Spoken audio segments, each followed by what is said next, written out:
For my Belief Challenger project, I interviewed people with some differences in their demographics.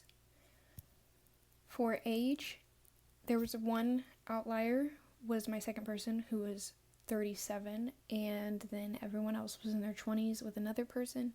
who was only 1 year difference from that at 19. Everyone's racial identity was white. Majority were Christian, and majority were also women,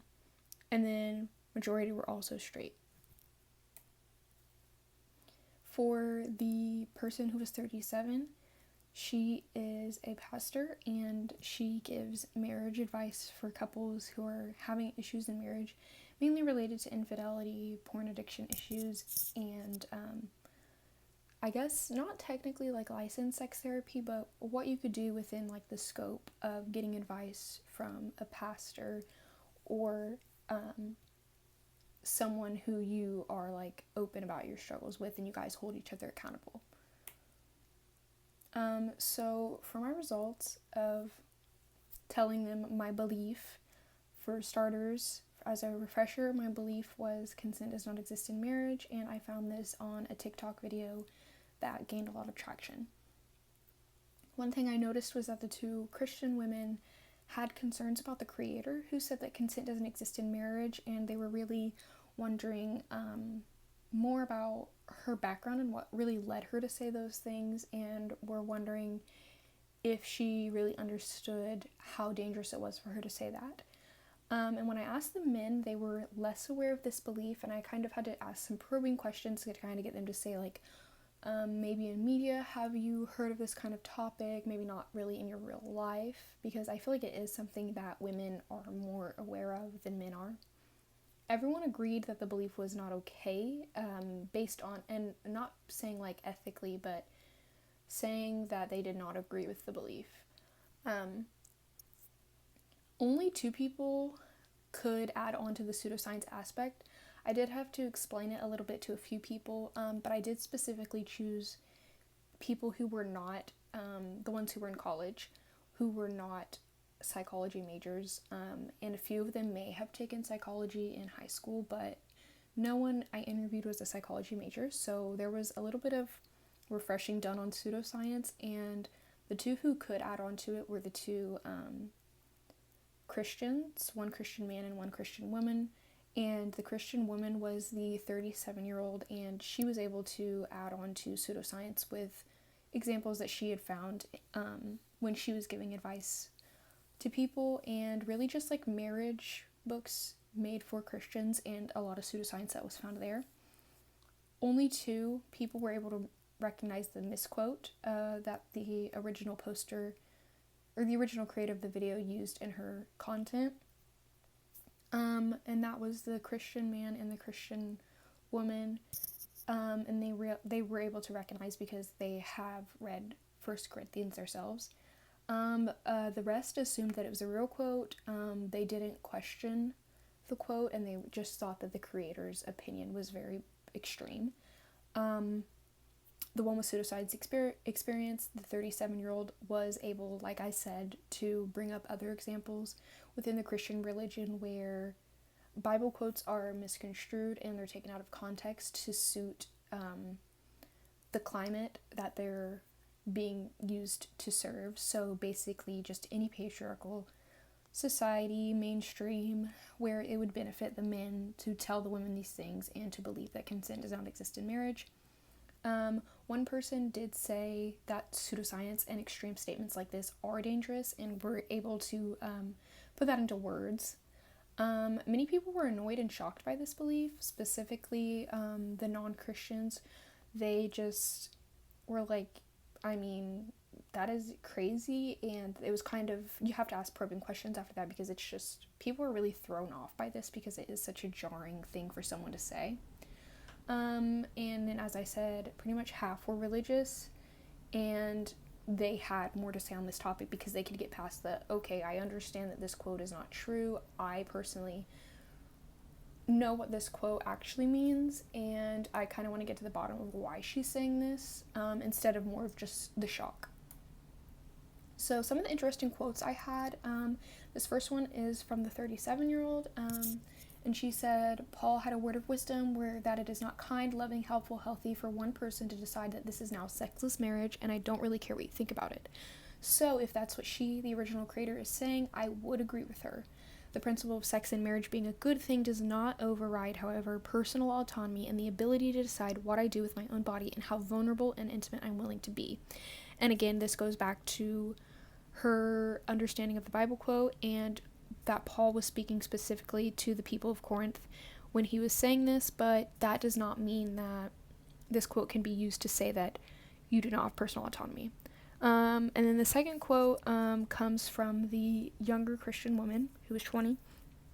She said, I definitely agree that it's like if someone's coming out and saying, oh, consent isn't valid in your relationship because you're married and here's the Bible, which a lot of people turn to for advice and guidance, and saying, no, that's why I'm right, that is worrying. If that happened to her, the original creator, speaking on marital rape,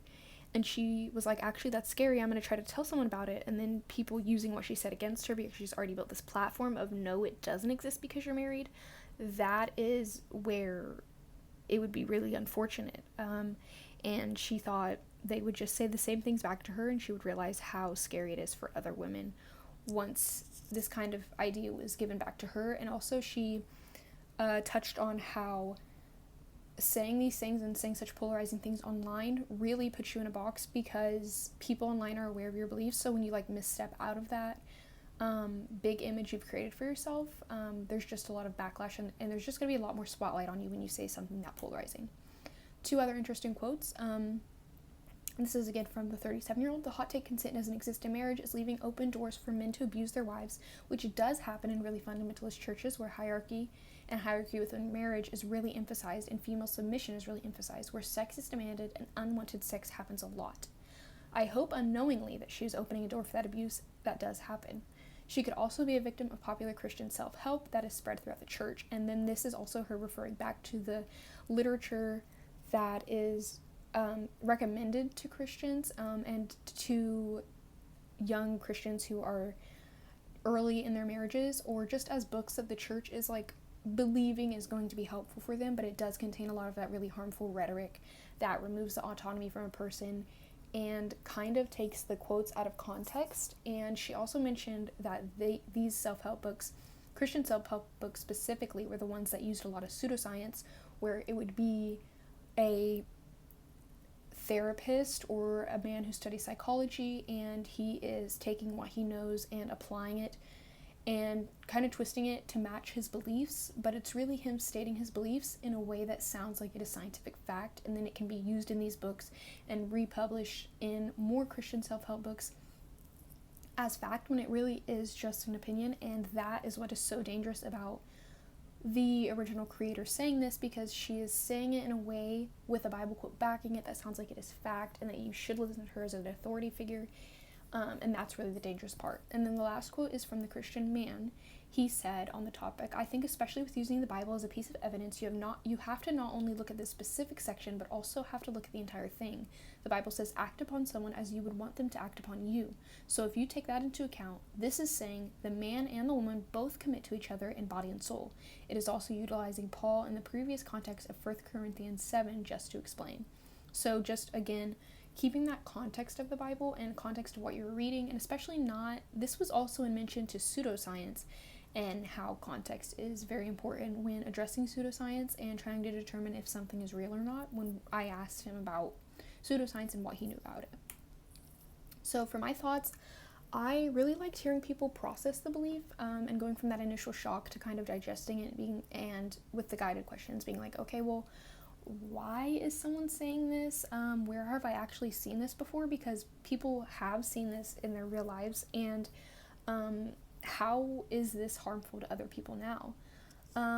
As I mentioned, I didn't interview psych majors because I wanted to find people with less knowledge on pseudoscience to kind of see how they would react to it.